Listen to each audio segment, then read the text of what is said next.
మీరు ఎప్పుడైనా ఎవరి మాట వినాలి అనేటటువంటి ఆలోచన వస్తే తడువుకోకుండా మీరు వినవలసింది ఎవరి మాట వినాలి అంటే అమ్మ మాట, నాన్న మాట, గురువు మాట. ఈ ముగ్గురి మాట మీరు వెనక్కి ఆలోచించవలసిన అవసరం లేకుండా వినొచ్చు. ఎందుచేత అంటారేమో, తల్లిని మించినటువంటి దైవం ప్రపంచంలో ఉండదు. బిడ్డ పుట్టినప్పుడు అమ్మ మృత్యు సదృశమైనటువంటి ఖేదం పొందుతుంది. అమ్మని హాస్పిటల్లోకి తీసుకెడుతుంటే బ్రతకచ్చు, బ్రతకకపోవచ్చు.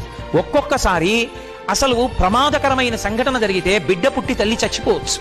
ఆమె శరీరంలో ఉన్న నెత్తురు ఎంతో ఓడిపోవచ్చు. ఆమెకి అనేకమైన వ్యాధులు రావచ్చు. హాస్పిటల్లో దగ్గరలో ఉండొచ్చు, ఉండకపోవచ్చు.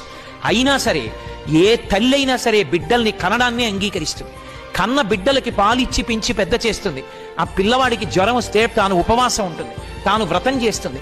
పిల్లవాడు చదువుకుంటుంటే తాను రాత్రి లేచి కాఫీ కాచి ఇస్తుంది. ఆ పిల్లవాడు బ్రతికుండాలని నా ఆయుర్దాయం పోసుకు బతకమని కోరుకుంటుంది. అటువంటి అమ్మ లోకంలో ఏ ప్రతిఫలాన్ని కోరదు.